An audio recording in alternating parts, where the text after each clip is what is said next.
A sneak peek at what's coming up next. You're saying something that could be true, but still might hurt someone's feelings. If someone's overweight, it's not polite to point out the fact that they're overweight. It's not that what you're saying is wrong. It's just socially inappropriate because now you're making a person feel self-conscious about their weight. Well, if they didn't know they were fat already, I'm pretty sure that's not your problem. I don't agree with telling somebody, just walking up to somebody randomly and going, hey, you're fat. It would still meet the definition for being rude, even if she's not intentionally being rude. So that's valid point. Thanks for bringing that up. Because I actually don't like the way who gets to decide what's rude and what's not. So getting away from racism, because bad juju, just fuck no. What, two white guys talking about racism? What's wrong with that? So many issues with that.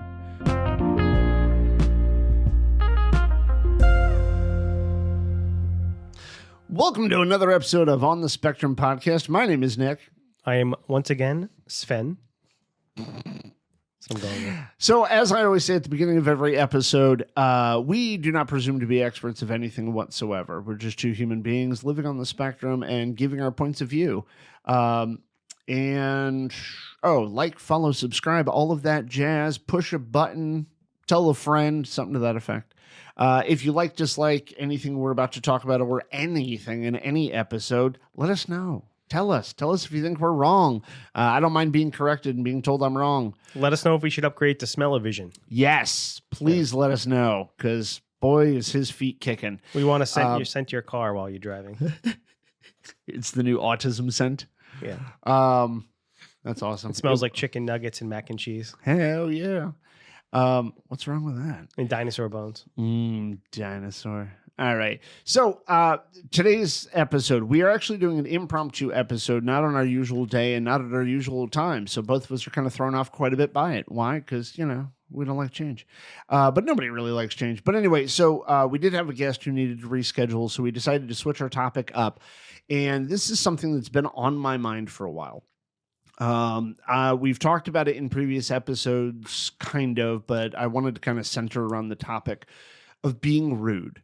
And hey, rude. Yeah, exactly. And very specifically because if you've listened to these episodes before or watched these episodes, previous episodes, I should say, I call myself an asshole. And one of the reasons why because he is. One of the reasons why I call myself that is, yes, I got called that and made fun of by being called that regularly. And eventually I just started to own the damn thing.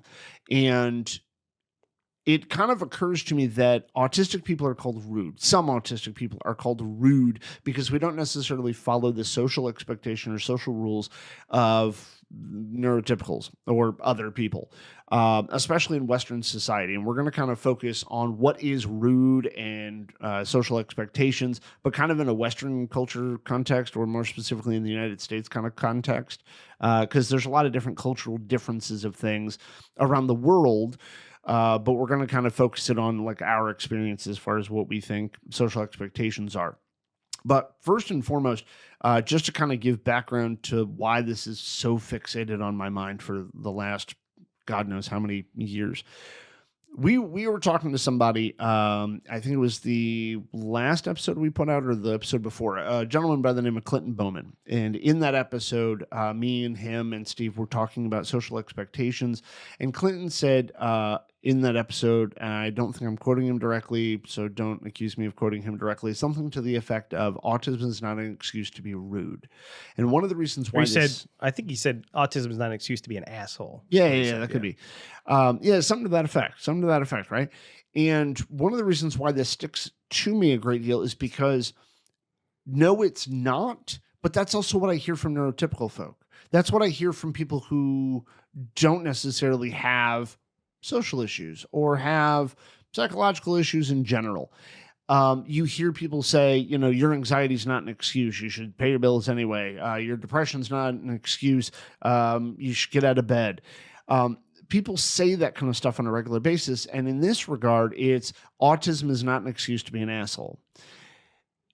My question on that, and one of the reasons why it sticks in my head so much, is because the behaviors that I describe as being an asshole, or that you've described as being an asshole, or other people have described, well, some people don't find those behaviors to be an asshole. They just find me to be honest, or they find me to be funny, or they find me to be an assortment of different other adjectives. And why did I question that? Anyway, so it just kind of occurs to me that who gets to decide what's rude and what's not? How come autism is not an explanation, not an excuse, but an explanation? And no, not all autistic people are rude per se, or say, offensive shit. But to some degree, to some people, depending on the subculture group we're talking about, it can be rude. And that's kind of where I want to start with this is, are autistic people rude? Are we actually rude to the greater societal expectation?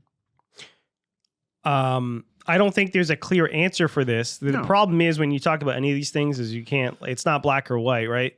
No. And it depends on the situation. So I would say you have to take each individual circumstance and take all things into account. And even then, you, myself, or someone else might have a different understanding or a different standard as to whether we think someone was being rude or not, and whether we care about the explanation or not. Because, and to Clinton's point, I think one of the things that Clinton was saying when he said that autism is not an excuse to be an asshole, he wasn't saying that, somebody being loud or having trouble with certain social issues. I think what he was talking about is certain behaviors that we would all consider cross a certain line.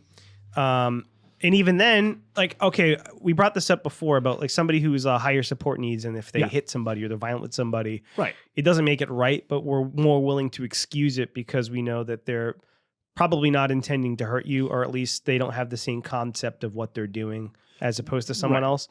They don't necessarily have the same level of control. Right. Or even they might not even realize they're hurting you. Right. Right. So in that case, the intention, I guess, matters in that instance. But we as a society, there are certain things we're always going to consider to be wrong or rude, no matter what. If I walk up and punch somebody in the face, I can't say, well, I'm sorry, I'm autistic, which I think is what Jordan was saying. He was saying, if somebody commits sexual assault or does something. Jordan?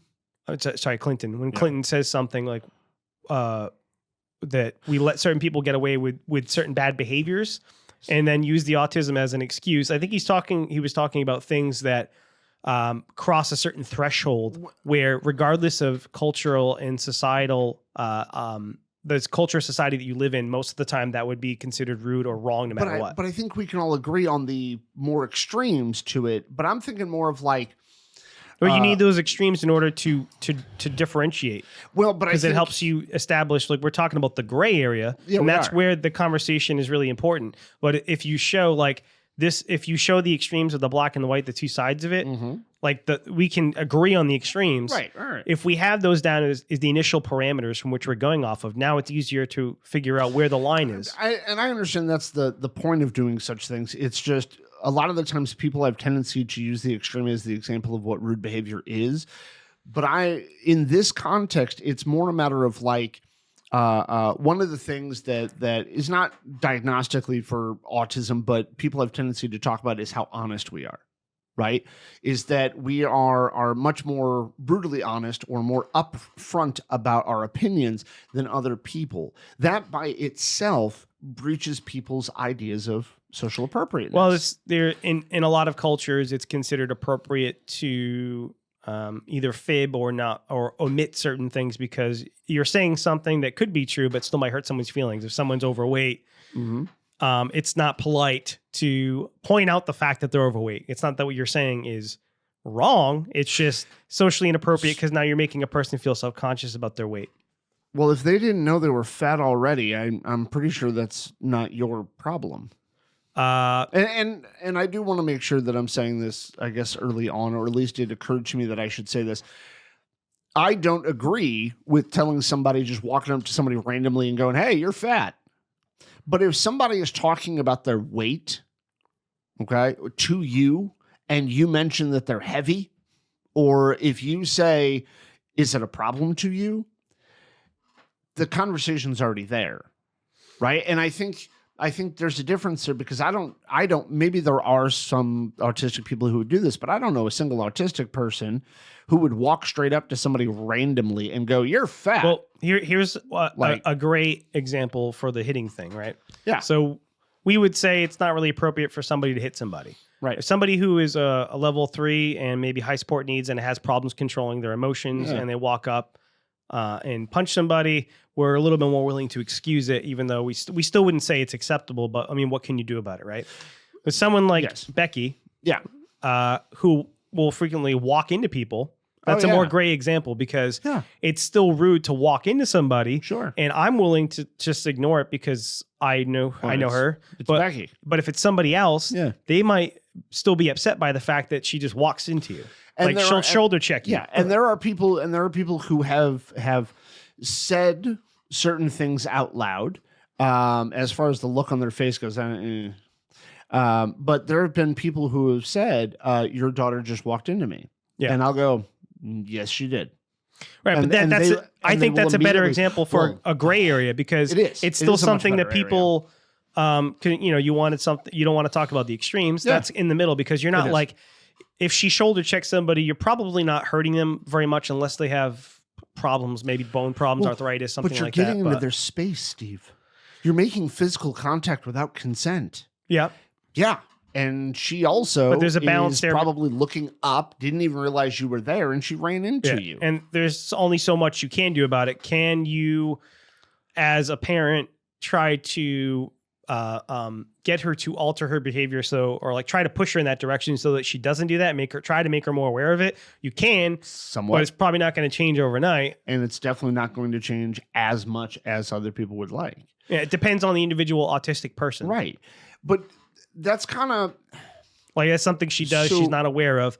It was like when I first started, I was able to do this, but Becky might not be able to. Right. I brought up on the show before how I used to get really close to people when I spoke to them. I don't do that very much anymore, but I had to like start making myself aware of it to change. And she may not have that level of self-awareness to like stop and say, hey, I'm about to walk into somebody, or am I paying attention to where I'm walking? That's going to might be harder for her to like make that change. But even when we pointed out to her, hey, Becky, you walked into somebody, she'll go, oh, sorry. And then go right back to what she was doing. Yeah. And like,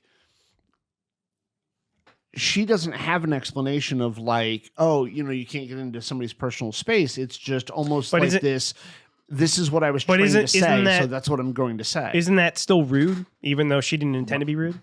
I don't think so, no. Because I would think it would still meet the definition for being rude, even if she's not intentionally being rude. So that's valid point. Thanks for bringing that up. Because I actually don't like the way who gets to decide what's rude and what's not.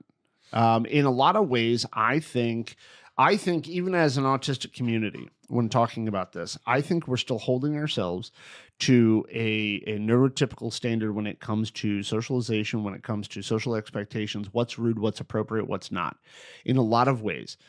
Because if what somebody just said to you, and I know everybody can come up with an extreme example of wording somebody could use that could hurt somebody's feelings and be malicious about it. But if somebody comes up to you and gives their honest opinion about something, when you asked, okay, which this is the only bit of differentiating I'm going to use. If somebody gives an unsolicited opinion, okay, then I can find that a little bit rude. A little bit, not a lot, but a little bit. If somebody who you ask a question and they give an answer to you, regardless of what their answer is, if it hurt your feelings, then you need to be mindful of your feelings and you need to understand why it hurt your feelings. It's not their fault that what they said hurt your feelings.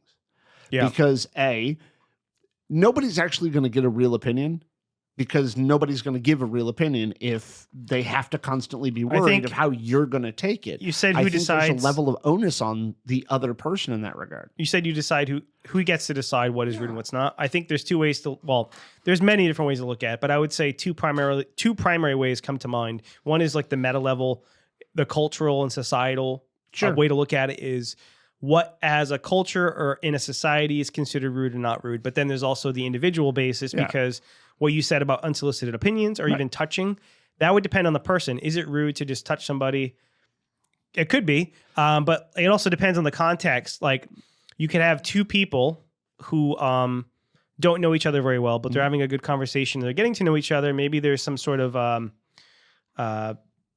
romantic inclination. There's something going on. There's a spark there. They're flirting. Maybe there's a back and forth.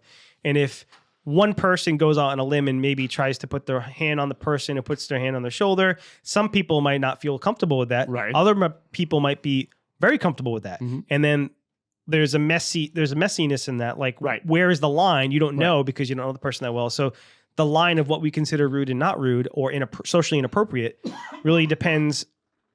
I would say, to be safe, you should probably just not touch people you don't know very well. But you could like have a great conversation. You're starting to flirt and you're getting very intimate with somebody at the bar, and then you reach out or wherever, and you touch them on the shoulder. They might like it, but there's human beings are not. We're not easy to understand, and what we want in a given situation, in a given environment, can fluctuate depending on how we feel, depending on if we've had a good day or a bad day. So, being a person who doesn't like to be touched. Yep. Like I have issues with being touched. I just didn't. I ran out of water. All right. I just did the show Macbeth, and I had to, 13 different times tell people I don't like to be touched. And every single time I did, people immediately, oh, I'm just so used to being able to touch somebody on the elbow. Oh, I'm just so used to patting somebody on the shoulder. Yeah, well, I'm asking you not to do that with me. And immediately I would get the question, well, how come? Oh, did something bad happen to you? Oh, was it trauma?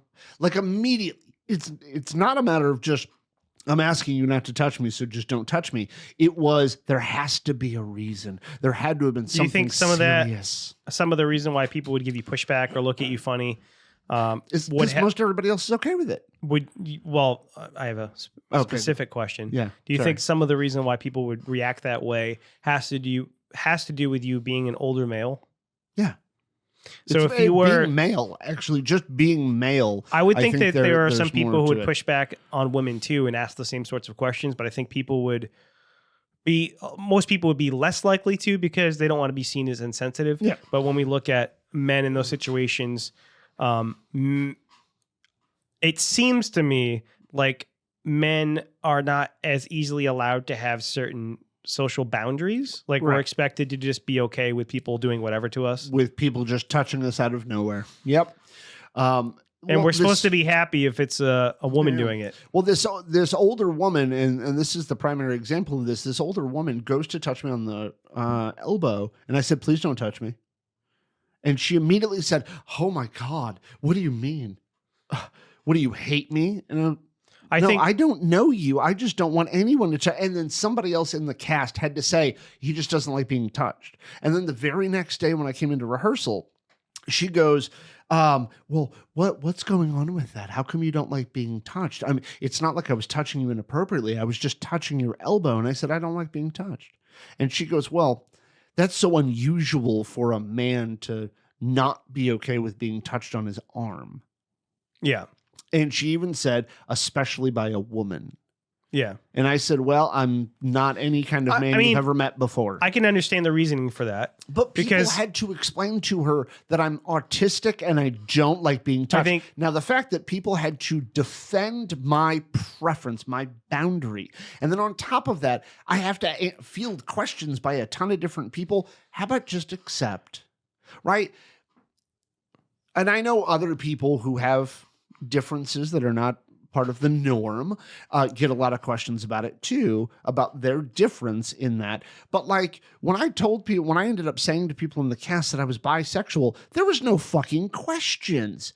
But when I told them I don't like being touched, now there's questions. They asked me, how does it work in my relationship with my wife? They asked me, how does it work with my kids? And I get they're curious, and some people might find some of those questions inappropriate.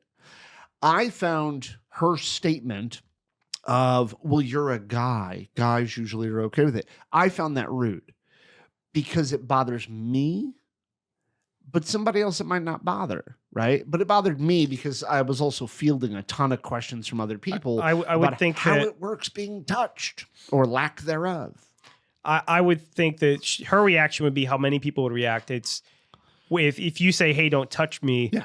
It's the initial reaction is, "Oh, is there something wrong with me? Why does this person not want me to touch them?" So they're taking it personally but rather it has than nothing to do with her. Right, but that's people's initial reaction is to take it personally. It's like, oh, like there must be something wrong with me. What's wrong with me that this person doesn't want? So it's almost like a rejection thing.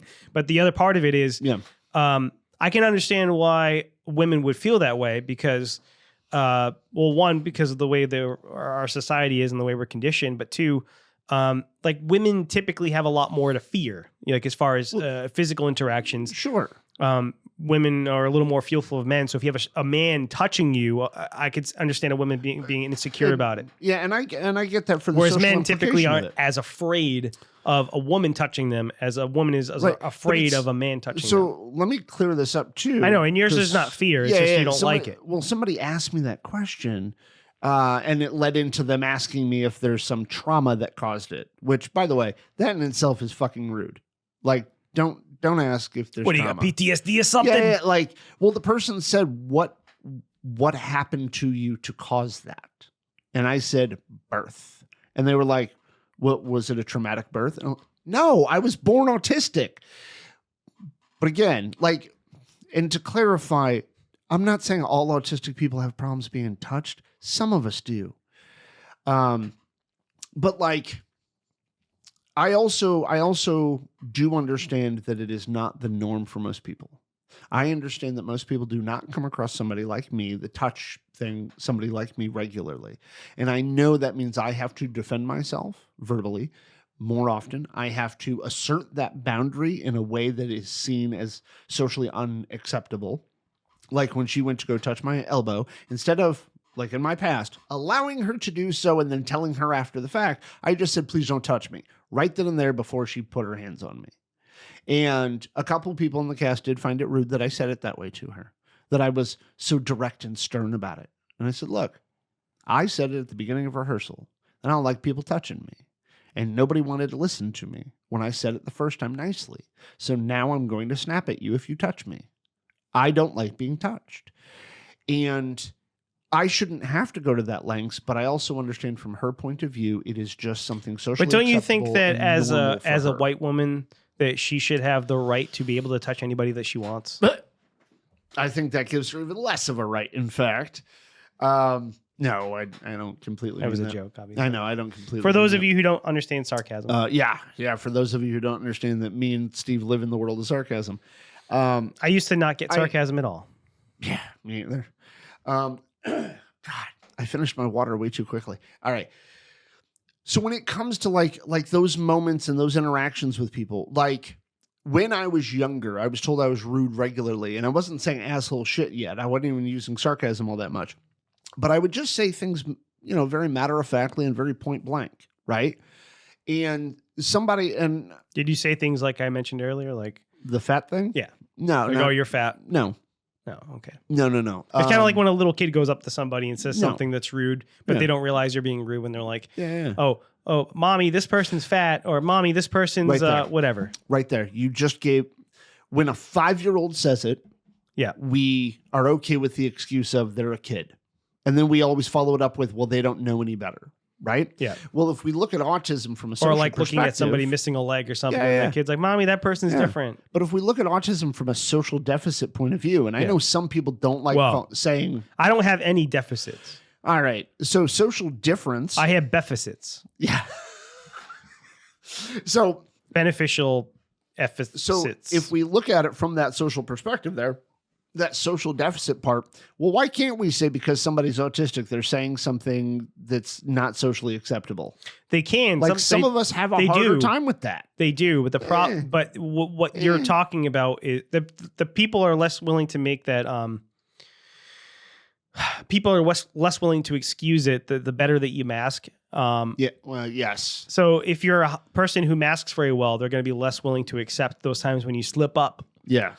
Versus somebody who doesn't mask as well, or somebody who's more clearly and obviously autistic. Okay. So somebody who's level 2, level 3, or even somebody who's level 1 but doesn't mask very well. Yeah. They'd be like, because there's a lot of other signs telling me that something is different about this person, oh, okay, well, there's obviously something going on with them, so I'm just going to ignore what they said. Versus you, whereas you come across, you don't instantly come across as autistic until you've got spoken with you for a little extended period of time, depending on how well you're masking that day. And then you say something rude, I'll be like, why is that guy such a fucking prick? Yep. I get that a lot. Actually. But that's why people feel that way, because you don't. If it was someone like Becky, I hate to keep using her as an example, but it's an easy example to use. Yeah. If she were to come up and say something really mean or rude to somebody, they'd probably just be like, oh, well, it's Becky. Yeah, like when the gray started coming into my beard, she actually came up to me one day. She started tugging on my beard a little bit, and she goes, why is your beard gray? Yeah. Like, some people would find that rude. I don't, because it's a harmless, innocent question. If somebody like if Nat puts on some weight, why are you getting fat? Yeah, she will ask that question. Yeah. But she also does not mean ill intent. She doesn't mean harm, right? She's pointing out things she's noticing. Right, that's it. I used to do it when I was younger too. And I also used to live by this rule, and I'm probably going to die on the internet for fucking saying this. But I used to live by something. Yep. And I kind of still believe in this a great deal. I'm a little bit more sensitive than I used to be, but I still kind of believe this. If somebody says something that is true, objectively true, objectively true, then you have no right to get upset by it. What's okay? So the obvious example is the one we've been using, which is if somebody being fat, morbidly obese, right? Okay, I understand why people would still get upset by it. I do too, because they were tormented and traumatized from when they were insecure younger, about they were it. treated like shit. Yeah, they're insecure there may be about nothing. There may be limited things they can do about it, depending on the situation. There's that too. I wear glasses. No shit. I was made fun of because of it. It may upset somebody even more if there are things they could be doing about it, because now then you're thinking about all the things I could be doing to lose weight that I'm not, because for whatever reason. So you feel like more of a failure. Yeah, it's like I'm dealing with depression, anxiety. Yeah. I'm overweight. Maybe I'm overeating or binging because of my problems, and it's like now it's pointing it in my face all of the things that are wrong with me. Yeah, so shoving it in my face. I do want to try to make sure I'm covering my bases a little bit. I'm not advocating for people to walk up to strangers and point out that they're fat or missing a leg or they got misshapen boobs or they wear glasses or they're weak or they're fat or they got gray. I have an example for you. I'm not advocating for people to do that. I have an example for you that's a little more controversial here. Oh, please. So you're saying nobody can get mad if, or shouldn't get mad, rather. You're saying people shouldn't get upset or mad if somebody walks up and says something to you that's objectively true. Yeah. But we also both agree that the intent does matter with things. But what if I walked up to somebody who's black and I said, "You're black"? Why am I saying that?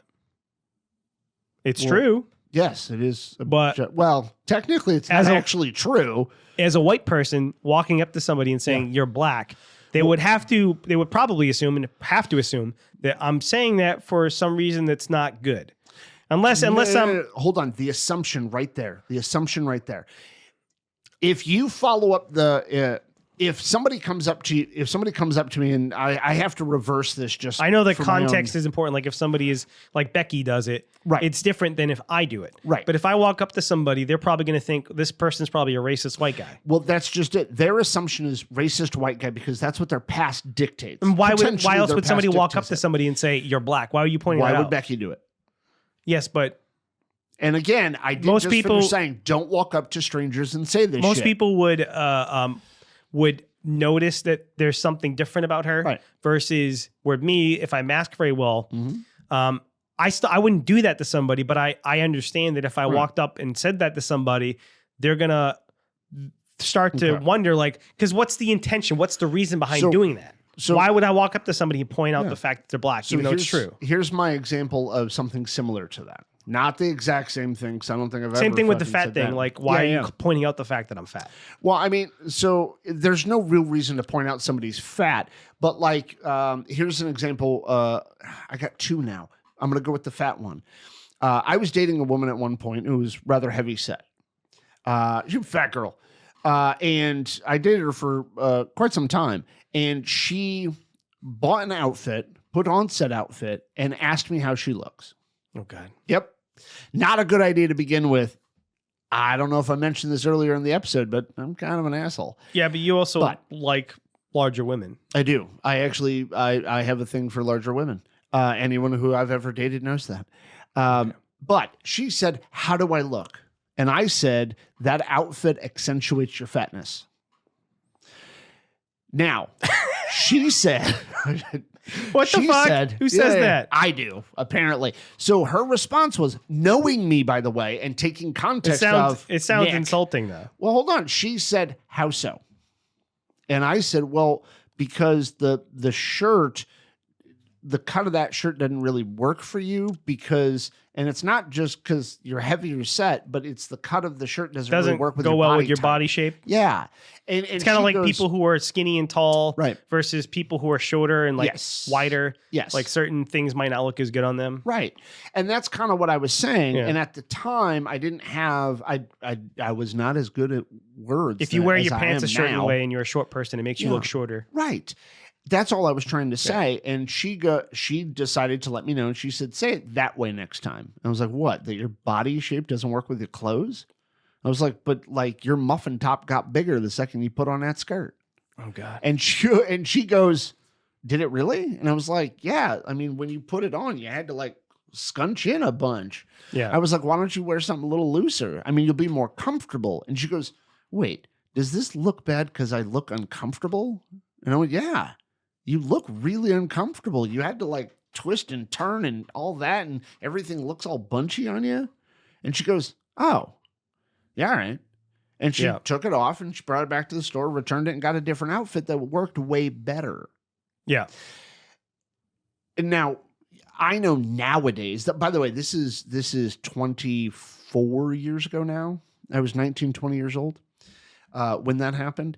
And in that 20-year span of time, I have learned to say things with a whole lot more words than just, it makes you look fatter. I've learned. I've grown somehow. But she then, with the next outfit, said, how does this make me look? But make sure, sorry, she didn't say, how does this make me look? She says, do I look more comfortable now? And I said, oh yeah, that fits you way better. And she goes, okay, thank you. She goes, do I look attractive in this? And I said, well, you look attractive no matter what you're wearing. And she goes, okay, good. So even if I got the other outfit and put it on, I said, yeah, but you're uncomfortable in it. And so it got really to the point of what I was actually trying to say, right? And I think a lot of the times when somebody who's autistic, or even myself, says something that seems rude, ask more questions. So if like Becky walked up to somebody and said, you're black, I would hope that person she says it to would be like, does not okay, immediately go, all the people who noticed I was black were racist. This girl's racist. Not make that assumption. Well, couldn't she be? Okay, thanks. Could she be racist? Sure. All human beings can be racist. Can you be, I mean, you can be a level 2 or level 3 and be racist? Yeah. Yes, absolutely. I think anybody can be fucking prejudiced and biased and fucking racist, or ist of some type. It's really funny to me to think of like somebody who has a bunch of disabilities or things like say they're in a wheelchair, they're autistic, maybe they're nonverbal. Yeah. Let's say, I don't know, I'm trying to think of some other things, but let's say they have a bunch of different things right. That kind of marginalizes them. And then they're like super racist. To me, that's just really funny to think about, like somebody, like in the context of like a comedy movie or something like that, somebody who has all these reasons why they should be more sympathetic or have more empathy. Yeah. And yet they're like, oh, I hate black people. Right. I don't know. To me, that's just a funny character. Yeah. Make them have every marginalized label possible. And then finally they're racist on top of that. Yeah. Yeah. That'd be fucking wicked funny.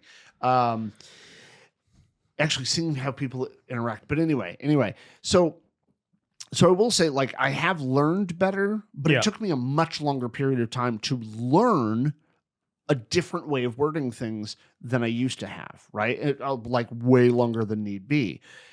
But on top of that, like, I honestly believe, again, like, if somebody says something honest to you and it is absolute truth, it is absolute fact, right? Now, calling somebody a jerk is not fucking objective fact, okay? It's not truth. That's your opinion, right? Calling me an asshole because some of the things that I've said or said on previous episodes, that's your fucking opinion. But if you call me an asshole, all right, I'm gonna say how come. Well, I would go Right? back to Like- what I just said. If somebody says something that's objectively true, like you are overweight, Yeah. or obese, Yeah. you are black, Yeah. then the person I think has can get offended by it, Sure. depending on the intention. Sure. By the intention, but the only way, in my opinion, for you to know why they're saying that is to ask them more questions. 'Cause Just what they're like saying that is true, ex-girlfriend but of mine took the opportunity to ask this is more. actually how a lot of modern racists operate. Is they will say things and they'll skirt around the subject instead of coming in and saying exactly what they want to say. Right. They'll say things that are suggestive, or they'll do dog whistles, right?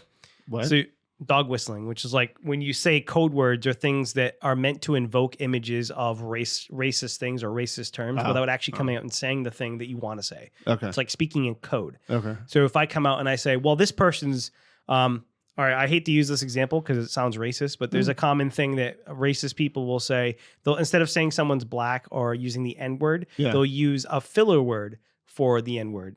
They'll say something like basketball Americans.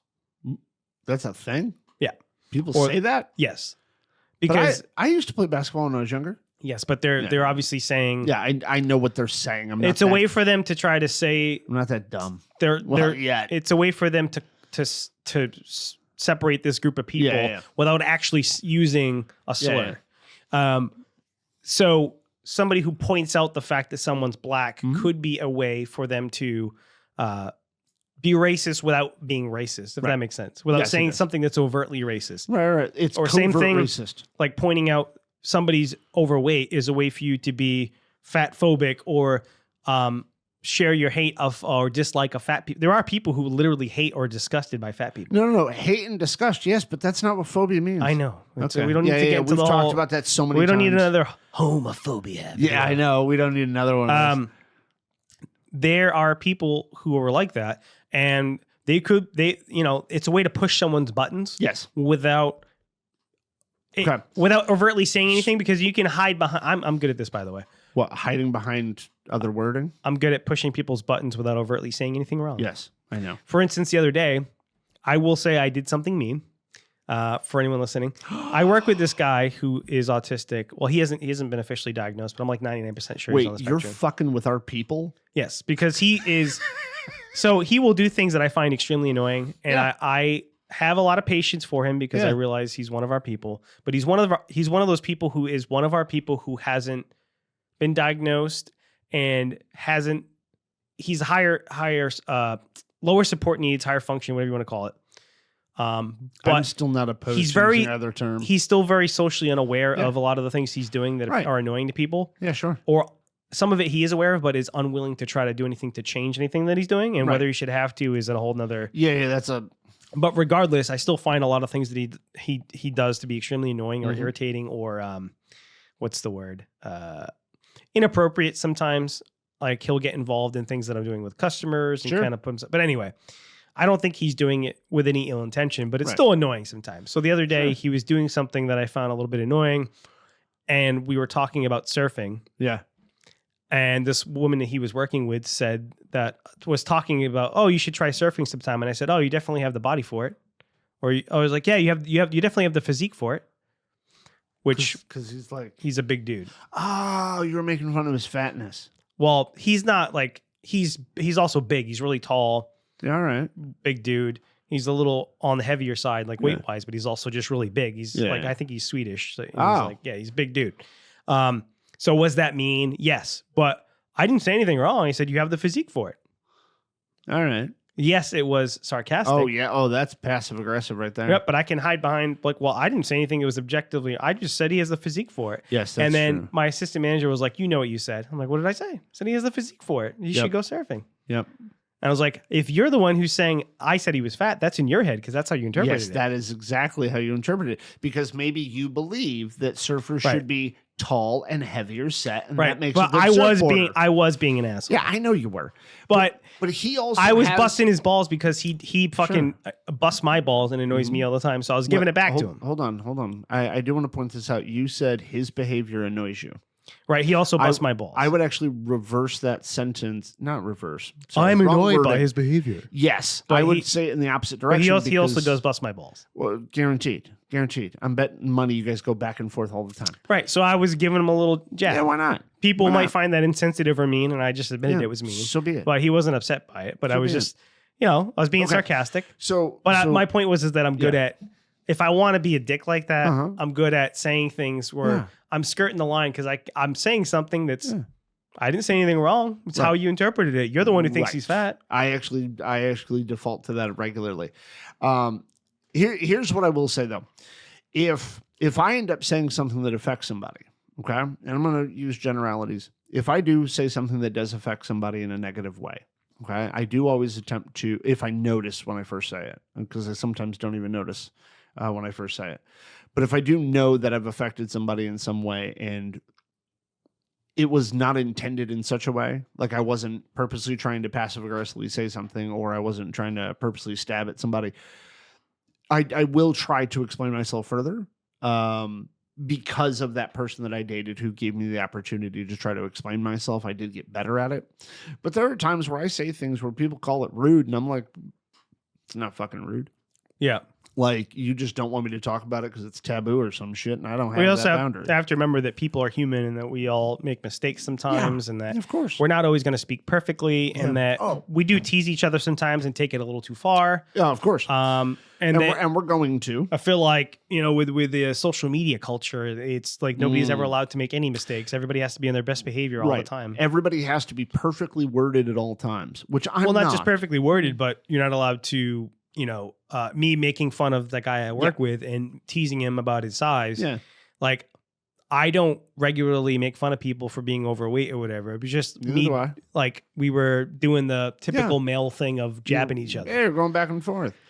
The typical male, what do you want to call it? The male behavior of teasing each other. Yeah, I think assuming automatically that somebody means the shittiest version of what they just said possible, I think that actually is a horrible way of going about it. And don't get me wrong, I am a white dude. I have not had to deal with racism Since in the way when? that friends of mine or even that people we've had on this show have had to deal with. And so there's going to be more apprehension to giving benefit of the doubt to somebody. But I would like to point out, though, that our assumptions and our perceptions can be wrong about what somebody means by what they're saying. Never. Because honest to God, if you had tapped me on the shoulder, which please don't touch me, if you had tapped me on the shoulder and gone, look at those basketball Americans over there. If they were playing basketball, I would have taken it for exactly what you said. Also, we If probably I shouldn't, we probably shouldn't keep repeating that term. just so you know. Yeah. Okay, by the way, It's I'm considered racist. I'm just saying because he brought it up. Yeah, Like, I brought it up as an example of but prior a to dog you whistle. telling me that Yeah. it's a racist statement, if I saw some people playing, regardless of who they were, I would think that's who you were talking about. Like, I wouldn't think it's a way as for racist it's thing. a way for white people to say the N-word without saying the N-word. Really? Basically, yeah. God, that sounds dumb. It is dumb, but it's because people are, like I said, they have to hide their racism I know. because they can't just come out and make a video online and say the N-word. They, you know what I mean? Or I guess you could, but what I'm saying is They could. they hide but it. They shouldn't. They'll just, I'm trying to think, there's similar things people do about like, Latino people, right? There's certain ways they'll hide, they'll try to hide the racism, and they also couch it in a joke because if you use that term, the BB American, which I just mentioned before, you can play it off as a joke, like, oh well, it's just a joke, man. But at the same time, like, funny. the intention is to get away with saying the N-word without actually saying it. Yeah. Okay. Yeah, but in most contexts. Yeah, but you put I can't those say two every single words context. together, and that describes a lot more than just that group of people. Anyway, Sure. well, it does. There's a stereotype that black people play basketball. There's a stereotype. Right. God. All right. It's a dog whistle, Nick. That's all I'm saying. It's a racist dog whistle. All right. So I was gonna say this before because I wanted to make sure I was completely explaining myself, which people are just gonna assume whatever they want. But when it comes to the saying the factual thing, and you can react like emotionally, a person can react whatever way possible. But but people need to actually think about why they're actually upset by it. So getting away from racism, because bad juju, just fuck no. Well, two white guys talking about racism. What's wrong with that? So many issues with that. I brought it up as an example. Although we go back and watch the episode with Clinton Bowman. Just at this point, just go back to that previous episode, because me and him actually talk about a couple of reasons why there should be folks of all groups having conversations together about a lot of different shit to kind of get it out in the open. Yeah. For me and you too, yeah. But I want to get back to the other traits and shit kind of thing. I'm just gonna go with talking about fat. Oh God. If this whole we're fat phobic is the name of the episode, by the way. Probably. Anyway. So if somebody calls you fat and you get upset by it, if there's nothing you can do about it because you have a medical reason why, and you can't do anything about it, why waste your energy in being upset with this person? Why get upset by it? Now you're getting all therapist talk, all right? You're not a counselor right now. Yeah, I know I'm not a counselor right now, but I honestly believe this, because like when people make fun of my teeth because I got that one half tooth in the front of my fucking face, they don't know why it's there. They don't know whatever reason. People assume it's because I had bad oral hygiene when I was growing up or some shit, right? And so it cracked because of that. That's not why it's cracked. I got hit by a fucking car. But people assume, and then they make comments and they fucking, whatever. It's the reality that I have half a fucking tooth in the front of my fucking face, right? That's a reality. That's a truth, right? They point it out because it's a way to differentiate you. It's something that stands out. It's something that stands out. And once upon a time, I got very upset by it. I got I would cry. I would get oh my God, why are people making fun of me? I can't do nothing about it. But that right there, I couldn't do anything about it. And I know somebody would be like, you can go to a dentist and put a cap on it. Yeah, I tried that 3 fucking times, and I'm tired of sitting in a fucking dentist office and having them put a new fucking cap on the thing. Seriously, I got fixed 3 fucking times. Then I got hit in the face with something. Somebody slapped a towel on me. There's a bunch of issues. Then I got hit by another car. Anyway, I really should not cross the street very often. Why did the Nick cross the road? Yeah. Funny fact, he never finished. So anyway,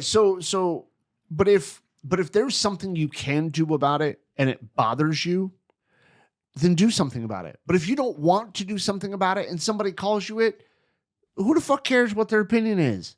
Like, I've been made fun of for a hell of a lot of things, especially the way I talk, the way I dress, the glasses, my tooth, an assortment of things I've been made fun of in life.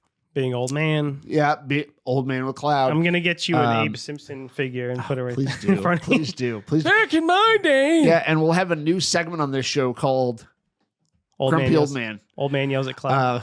Old man yells at cloud. But I'm trying to make sure I get as much of this out as possible, because I have a really large opinion about all of this. Because honest to God, if somebody says something that upsets you, you're giving power to them.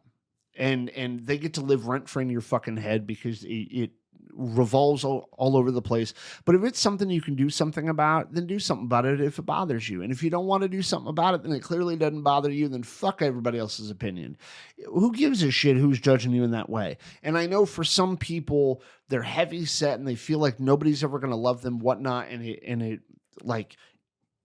it evolves into their self-worth and they feel... I used to feel the same way about certain things, I got picked on because of my height for a long time. Because I'm not like ridiculously short or anything. No, you're Tom Cruise. I'm average height. Yeah, you're Tom Cruise height. But people would still pick on me anyway. Right. And so sometimes I would feel like, oh, well, no one's going to want to be with me because I'm not tall enough. Because you're short, or because you have a beard, or because you're hyper intellectual. I would go because I got glasses, because I got 2 baby mamas, because I used to wear Hawaiian shirts all the time, which I'm going back to wearing those again, by the way. I'm going to go back to wearing those. And let's see, when I abso-fucking-lutely Magnum PI, when I switched to these green glasses, okay, I got compliments for them, but I also had people like, when the fuck you wearing those? Yeah. And actually, one guy actually asked if I finally came out of the closet. The color, I didn't think it was weird. It's just how thick the lenses were when I was like, holy shit. You think I haven't been made fun of for the thickness of my glasses? But yeah, but I didn't notice. I can't change. It was one so day I fuck noticed them, and I was like, because I was surprised by how thick they were, because I didn't realize how well, I guess how bad your vision. I was. Oh, it's really bad. Try not to really phrase bad. it in a negative way, No, but no, like, you yeah, can. I was like, you can. I was like, I didn't realize you were that. I'm visually blind. impaired. Yeah, Holy I'm shit. stupid blind, dude. Like, I'm not literally blind, but if I take off my glasses, okay, nothing on the computer screen in front of me can I see at all. Like, I have no idea what window is on there or whatnot. like Coke bottles. Yeah. Like your entire face, I see a dark brown outline around your face and a blob, like a palish blob right there, and that's it. That's it. And so I've been made fun of for my glasses on a regular basis. The fact that when I don't have my glasses, I look like it's hard, Mr. Magoo. Yeah, Mr. Magoo, the good reference. It's hard for me to imagine that because I've never had. I mean, obviously the colorblindness thing, but people don't understand what it's like to be colorblind. But I don't know what it's like to not be able to see. So here's what I want you to do tomorrow. When you wake up, don't open your eyes, but sit up and try to walk out of your room and go to the bathroom. Yeah. You have to use your hands. You don't know where the door frame is. We'll get you a Matt Murdock stick. Please don't. Okay. So anyway, Daredevil reference. Anyway. Autism Daredevil? Yeah, hell yeah, Autism Daredevil. Yeah, but I'm not going to fight anybody. I don't want to touch anyone, and I don't want them touching me. Anyway, so... It's going to splash you with some acid or whatever. And I understand some of what I'm saying today sounds a bit insensitive, if you will. The reality is I actually have a great deal of love for people, and I do want people to be able to work past some of the things that bind them in, like some of their insecurities, some of their self-worth problems. I've got some of my own that I work through as well, that I try to, but I also want to help other people. That's why I became a counselor. That's why I became, that's why I study psychology. I've always wanted to be a fucking therapist and shit. Because I give a shit about people and I want them to feel better, but I want them to feel better for them. And I want them to do the work to do so. Right. Because you're good enough. You're smart enough.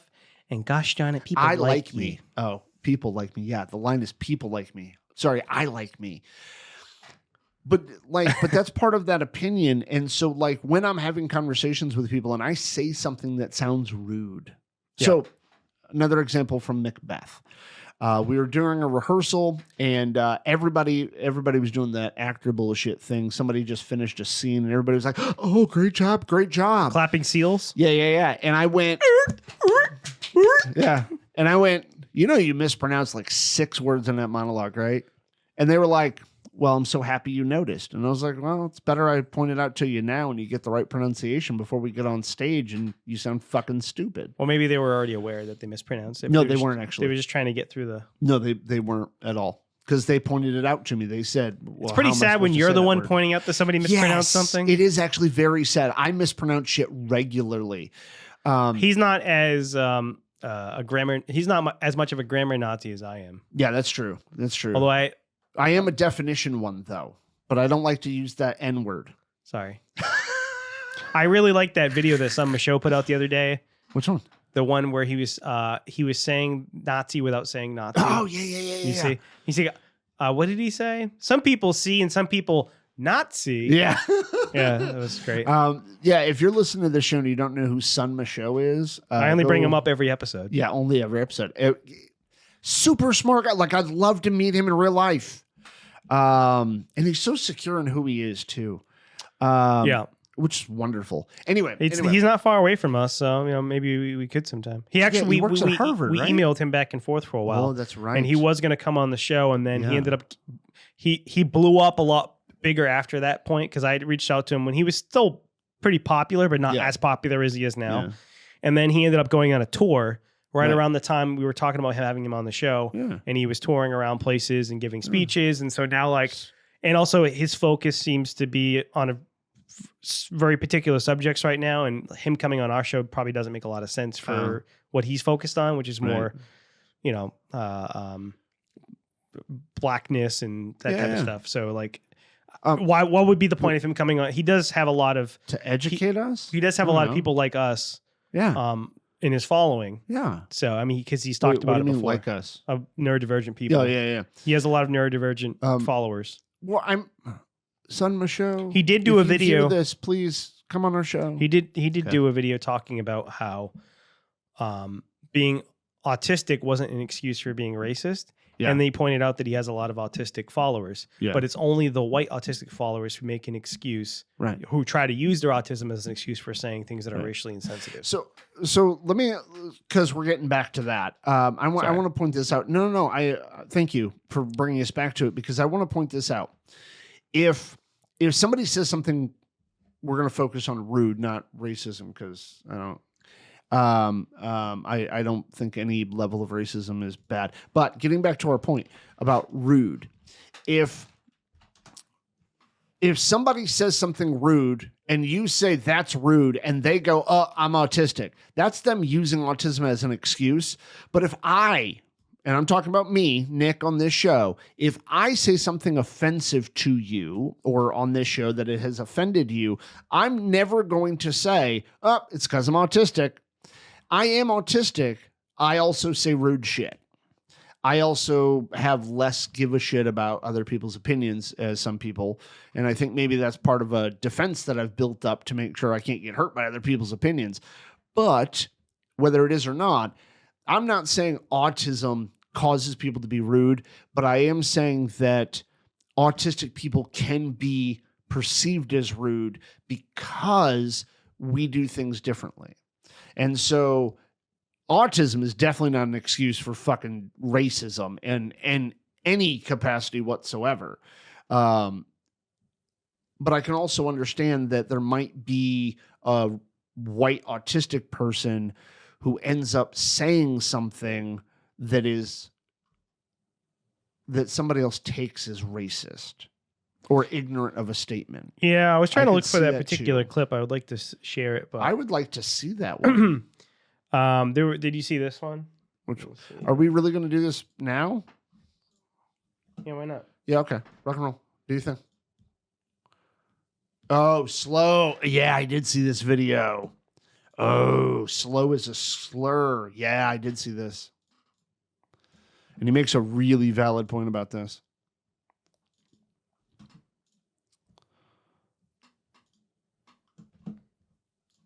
Steve is setting this up, so I'm going to babble for a moment until he's all setting up so you guys can see this as well. Son Michaud, I hope you don't mind that we're putting one of your clips in the episode. Oh.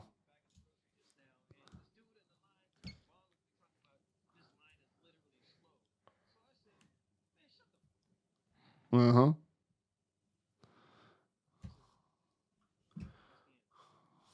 Yep.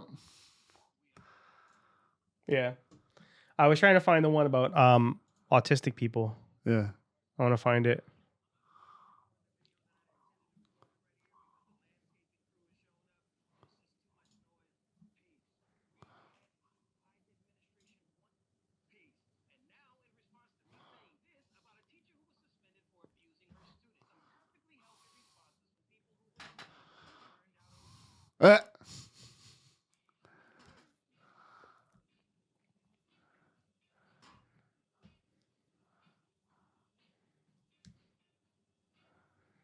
Yeah. Oh my God.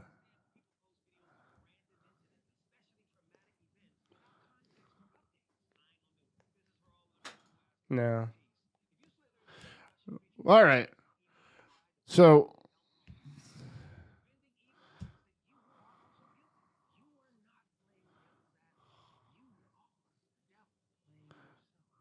oh wow. Thanks. So anyway, Son Michaud, awesome, super smart dude. Like he educates me on a regular basis. So I appreciate that he exists in this world. And also, he seems like a fun guy to hang out with. Yeah. I can't imagine he would hang out with me, but he seems like a fun guy to hang out with. Like a very reassuring, like accepting human being. That's cool. So anyway, as we're starting to wind down on the episode, which everybody go follow Son Michaud. Super. I think super I didn't guy. have the And- audio on when we played that, so the audience wouldn't be able to hear it. But it's fine. Go Oh. watch this video. Yeah, all right. Yeah, go watch Son Michaud. I think the name popped up on the little video Steve had on the screen. And we should probably put a link in the description of the episode. But when it comes to and we're probably going to come back to this episode at another time as well, just because it is a very predominant thing on me regularly, because like, not to go back to Macbeth again, but it was just a week ago, that we do have an autistic kid in that cast. He's fucking in his 30s. Anyway, autistic dude in the cast who his way to prepare before each show was to wander around with his phone and sing show tunes, right? But a ton of people were very irritated by this. We all have our own ways to prepare as well. Can't he be a little quieter? And I kept saying, no, he fucking can't. He has every right to sing. He ain't hurting nobody. I don't like how loud he is, but that's why I walked to another fucking room. Let him sing. He ain't hurting nobody. What if he went outside? What? What if he went outside? What if I went outside? No, him. Why should he have to? If he's bothering enough people. No, I'm the one being bothered by it. Yes, but if that's his way. Why should 20 people acquiesce to one person? They don't have to acquiesce to him. But if you're one person versus 20 people being bothered by it. But some people in that room didn't give a shit. Okay. On certain days, certain people were irritated by it. But the people who were bothered by it were people who think everybody should just sit quietly or very low volume, but backstage, okay, or in the waiting area, dressing room area.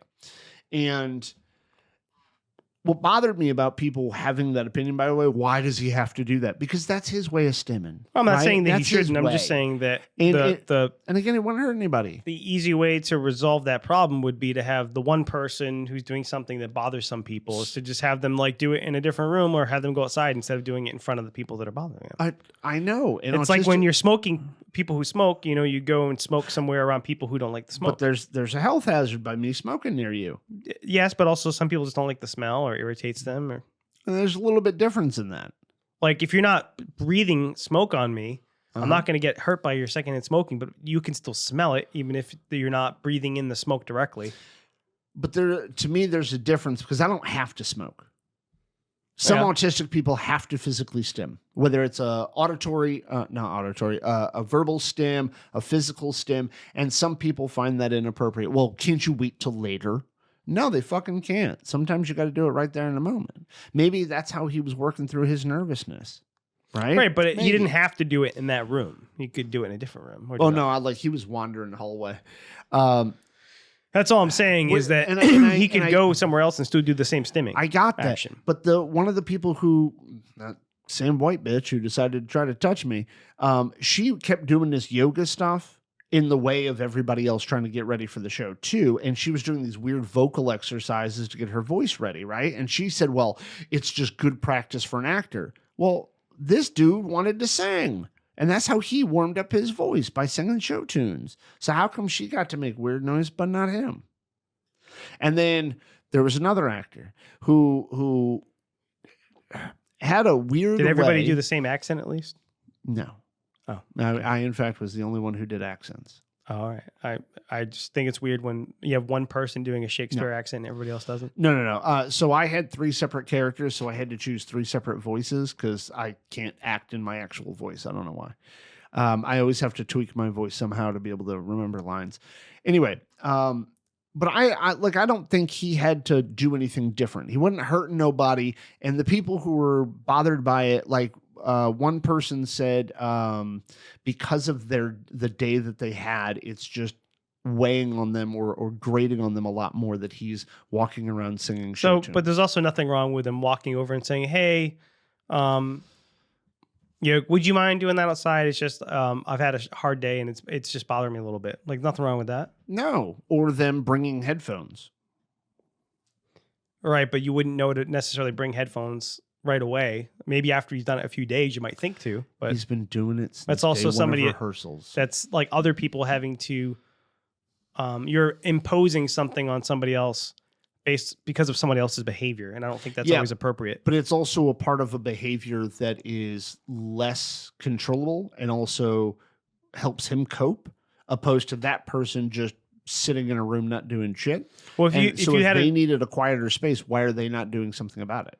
If you had an autistic person who frequently walked and bumped into people, Or the more extreme version, somebody walks around and swings and punches people. Yeah. You wouldn't expect to like put them in a room of crowded people who are No. going to be bothered by that person's behavior. No, because that is harmful. Well, Him the singing bumping's is not, not harmful. The bumping's not necessarily. It could be.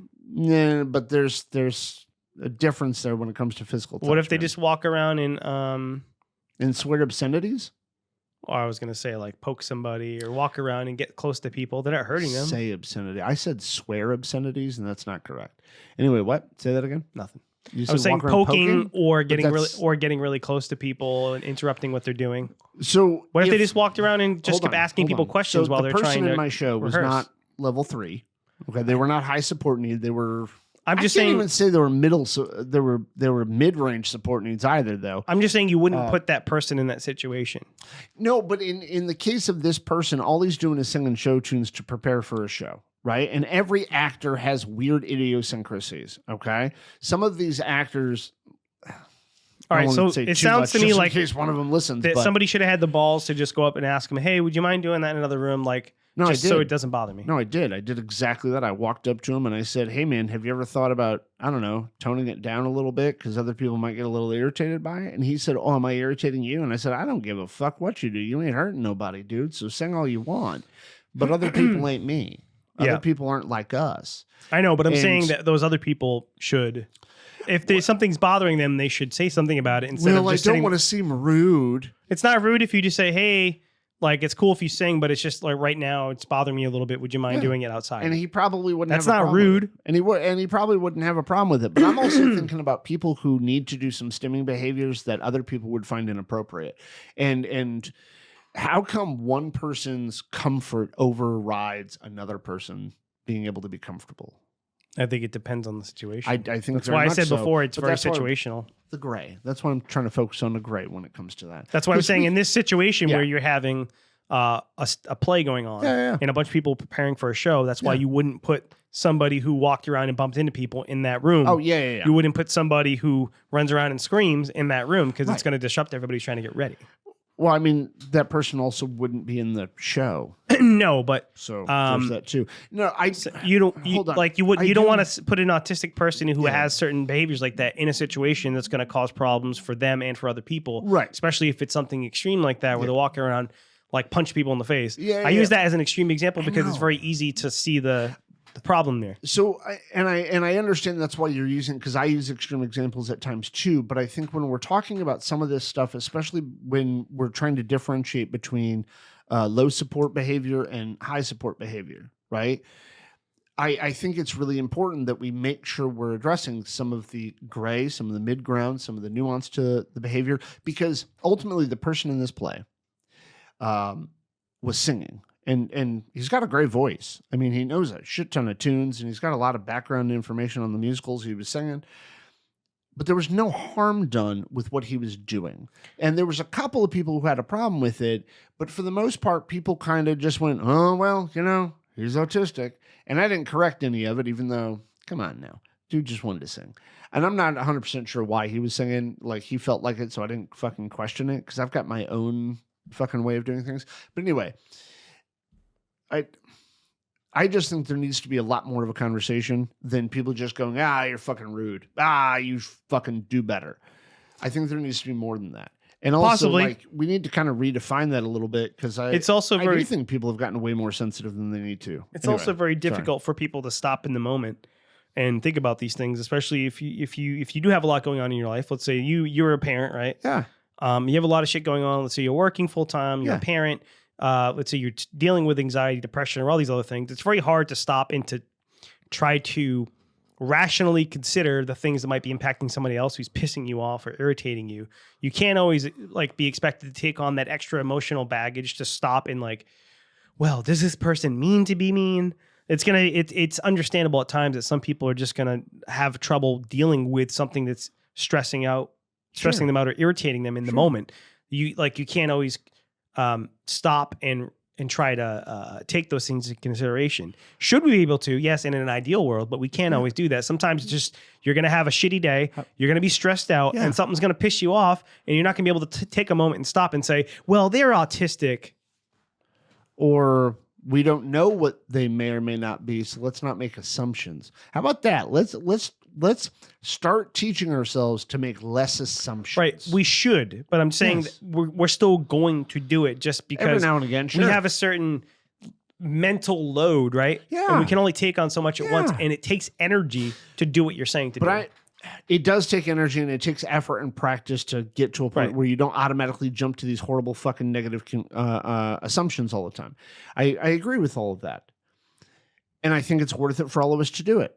But I think the way you just worded that, I think some people would actually use that as an excuse to not even do it at all. They might, but I'm just saying that I know that we should, in the same way that you're asking people to be more understanding, we also need to be understanding on the flip side that sometimes people are going to not be able to in the moment be rational or to take that into consideration, especially if I'm already stressed out. If I'm a person who's also autistic in dealing with stuff, and somebody else is doing something that's irritating me, at that given moment, I may not give a fuck that they're autistic because what they're doing is putting me over a certain threshold, and I can't deal with anything else more in that moment either.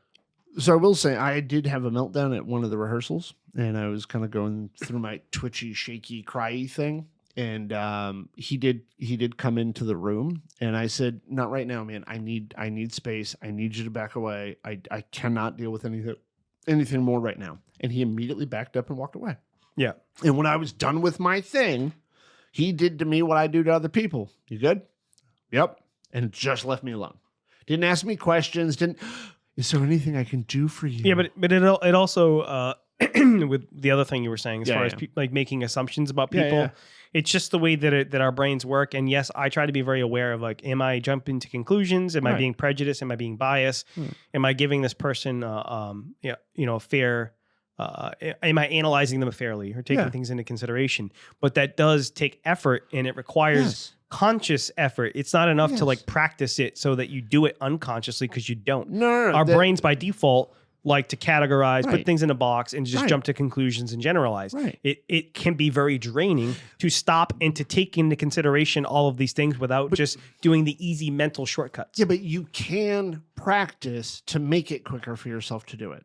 I mean, fuck, I did, and shit. Yes, I was once referred to as the biggest asshole somebody's ever met. There are still going to be situations where you can't. Well, there are situations where I don't care about giving understanding to somebody or being compassionate. I understand why, people, especially when I described it in the script I just wrote as like having all these intersecting tribes, right? Yes. And then like the tribalism and the polarization that goes on, and people, the all or nothing thinking shit we were talking about.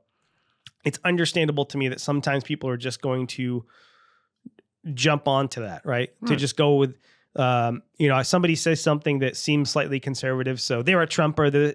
I understand that sometimes people are still going to jump to those conclusions and make those assumptions, especially since a lot of times those generalizations are true. If somebody says that they support one thing, the likelihood is that they are a Trumper. They do believe all these other things, because a lot of people who are pro-Trump tend to have all these other beliefs that they agree with. Tend to, but not always. So it makes sense that people do that. I'm just saying that we need to be mindful that I don't want to be too hard on those people as well, because I have empathy for them, because I don't, number one, we all make mistakes. Yeah, of course. And two, a lot of these people are not aware of like how ideologically bound and fucking brainwashed they are. Right. I think you're right that we need to be understanding and have compassion on both sides of it. The person who is irritated, and also the person that is dealing with a difference. Yeah. Right? To bring it back to our community. You're absolutely right, because we're all going to make those mistakes, and we're going to be short-sighted sometimes, but we also need to understand that they might have had a really bad fucking day, and it's a little hard for them to put that much effort into it. I completely agree. So, if you like, dislike, agree, or disagree with anything you've heard today, let us know. Tell me all about how you think I'm wrong. But let's have a real conversation about it, because I think that's really the only way we're going to be able to deal with one another and learn to love ourselves and love each other as human beings and see each other as actual human beings is by having a conversation, getting to know each other, and getting to know each other for real, not just making an assumption that just because somebody's conservative, they're going to vote for Trump. Yeah. Although and if they you more liked, likely are, but if you liked this show, yes, you're going to love us next Friday. Next Friday, you'll be in love because I'm releasing The Cure Part 3. That's right, The Cure Part 3. Autism Cure 3.0 is coming out of beta testing next Friday. nice. Thanos 2024. Bye.